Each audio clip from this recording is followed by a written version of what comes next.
धन्यवाद महोदय, आपने मुझे इस अति महत्वपूर्ण बिल पर अपनी बात कहने का मौका दिया। मैं सरकार का पक्ष सुन रहा था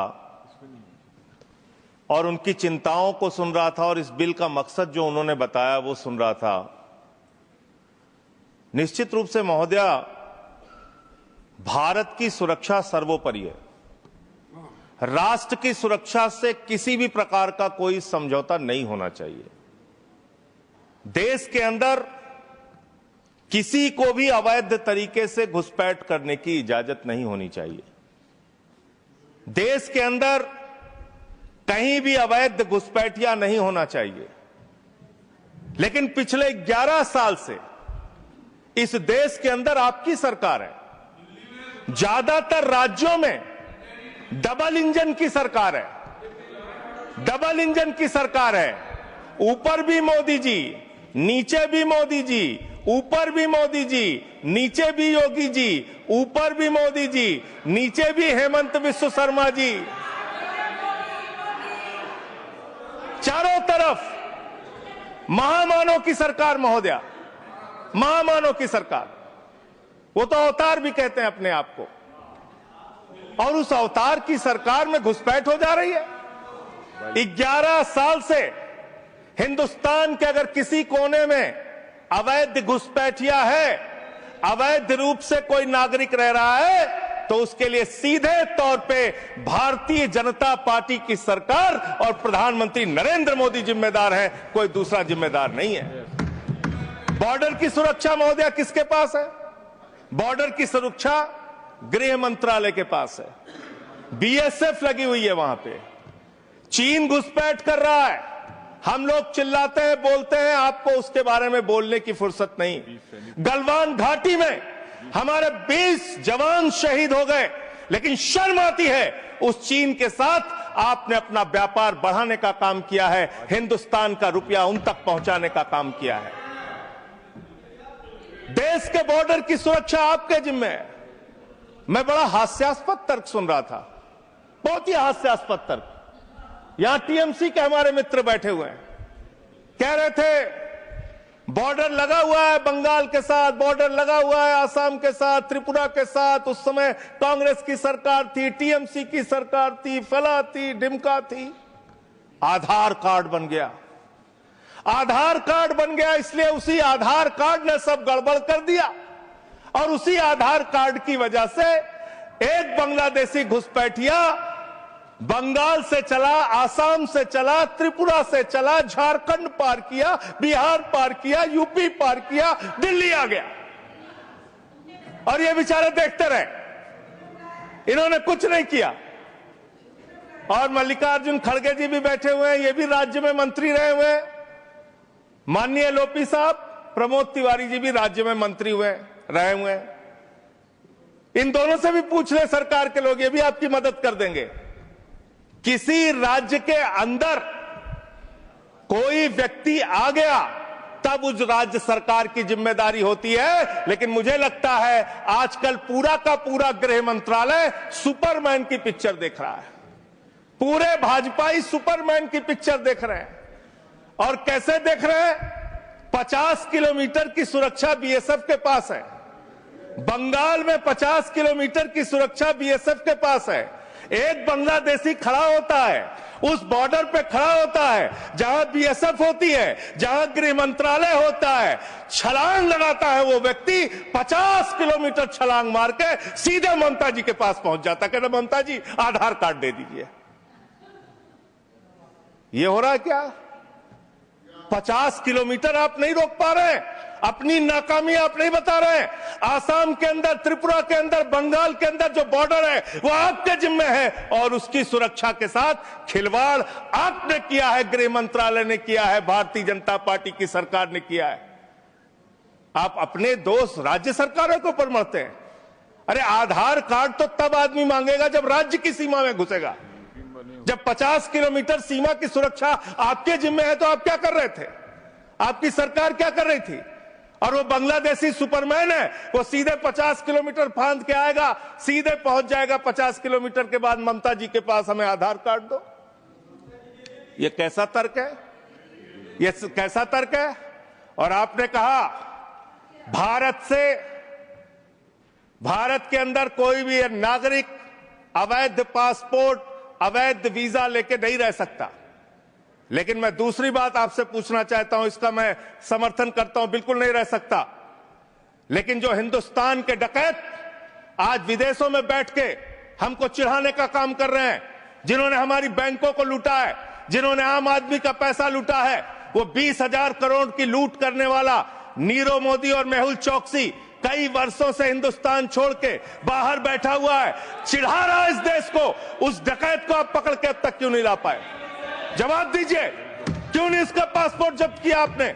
ललित मोदी आपका दोस्त, आपके नेताओं ने उसको भगाया हिंदुस्तान से। 3,000 करोड़ रुपए हिंदुस्तान की बैंकों का लूट के विदेशों में बैठा हुआ है, क्यों नहीं आज तक आप उसको वापस ले पाए?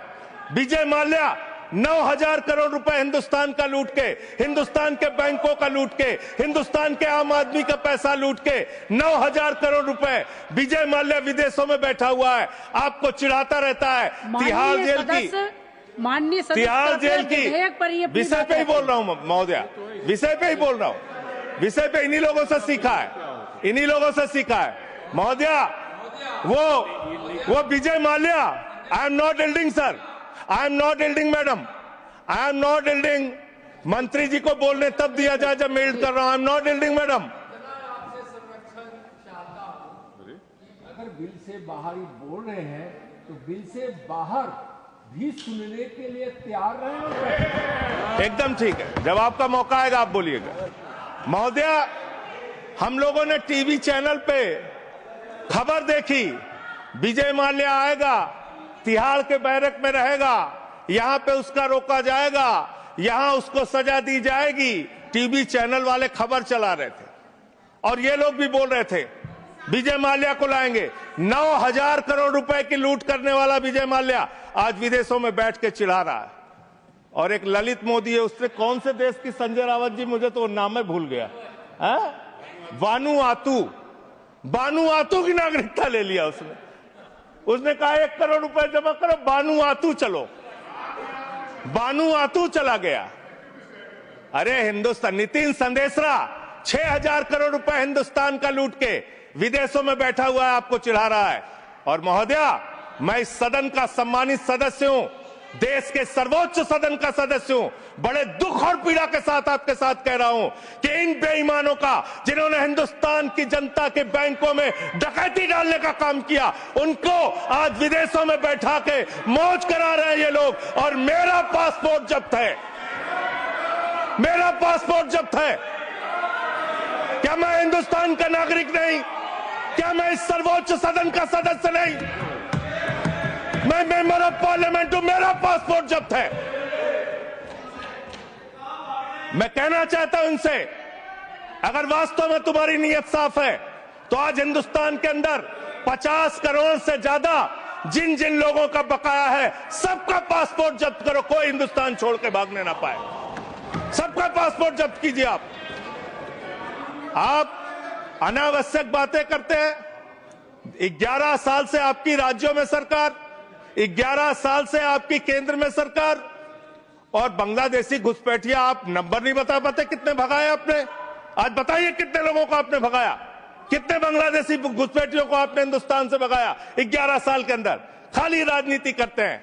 बंगाल का चुनाव आ रहा है, राजनीति शुरू, बिहार का चुनाव आ रहा है, राजनीति शुरू।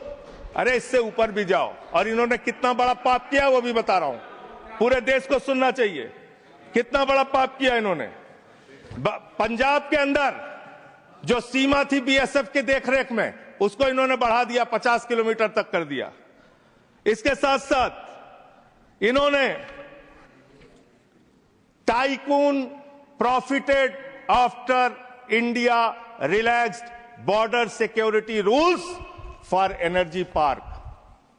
एनर्जी पार्क बनाने के लिए पाकिस्तान की सीमा में, गुजरात के अंदर भारत की सुरक्षा कानूनों में रिलैक्स देने का काम इस अपराध इस सरकार ने किया है अपने एक दोस्त को एनर्जी पार्क का ठेका देने के लिए, उसका फायदा पहुंचाने के लिए, उसका धंधा कराने के लिए, देश की सुरक्षा के साथ अपने दोस्त को फायदा पहुंचाने के लिए, अडानी को फायदा पहुंचाने के लिए आपने बॉर्डर की सुरक्षा पे, वहां के कानूनों पे रिलैक्स देने का काम किया। कितने शर्म की बात है, कितने शर्म की बात है। एक दोस्त के लिए देश की सुरक्षा के साथ आप समझौता करते हैं। आप बोलेंगे, आप वो लोग हैं जिन्होंने हमारे भारत के नागरिकों का अपमान किया। अमेरिका ने 144 करोड़ की आबादी वाला हिंदुस्तान, दुनिया का सबसे बड़ा लोकतंत्र हिंदुस्तान, दुनिया में भारत की बात जब आती है तो राष्ट्रपिता महात्मा गांधी से हमारी पहचान, भारत की बात जब आती है तो गौतम बुद्ध से हमारी पहचान, बाबा साहब डॉक्टर भीमराव अंबेडकर के संविधान से हमारी पहचान। लेकिन मुझे शर्म आती है कि हमारे नागरिकों को अमेरिका ने हाथ में हथकड़ी, पैरों में बेड़ी बांध के हिंदुस्तान की धरती पे पहुंचाया और आपको शर्म नहीं आई। आप हंस रहे थे, आप मजाक उड़ा रहे थे हमारे नागरिकों का। और हिंदुस्तान के अंदर जो हमारे नागरिक लाए गए अमृतसर के अंदर, उनको हथकड़ियां बांध करके जब उतारा गया, मान्यवर महोदया, जब उनको उतारा गया तो प्रधानमंत्री भी वहां उस वक्त थे, लेकिन उन्होंने सवाल नहीं खड़ा किया। जब उनको यहां उतारा गया उसके बाद उनको कैदियों के वैन में बैठा के हरियाणा छोड़ा गया। ये कर रहे हो आप लोग, ये कर रहे हो आप लोग। बॉर्डर की सुरक्षा के साथ सबसे ज्यादा खिलवाड़ करने का काम इस देश में, घुसपैठियों को सबसे ज्यादा पनाह देने का अब पाप अगर किसी पार्टी ने किया है तो उस पार्टी का नाम है भारतीय जनता पार्टी और उस सरकार का नाम है मोदी सरकार और उसका गृह मंत्रालय। फालतू की बातें मत करो, फालतू के बातें करना बंद करो। देश के अलग अलग दुनिया के अलग अलग हिस्सों में अगर इस देश की बैंकों को लूटने वाले चंद पूंजीपतियों को बिठाने का, मौज उड़वाने का अपराध अगर किसी ने किया है तो नरेंद्र मोदी की सरकार ने किया है, एनडीए की सरकार ने किया है, आप लोगों ने किया है। आपको बोलने का कोई अधिकार नहीं है। हम राष्ट्रभक्त थे, हैं और रहेंगे। आपसे किसी भी प्रमाण पत्र की जरूरत नहीं है। आप लोगों का इतिहास हिंदुस्तान की आजादी के आंदोलन में गद्दारी का इतिहास रहा है। बहुत बहुत धन्यवाद महोदय।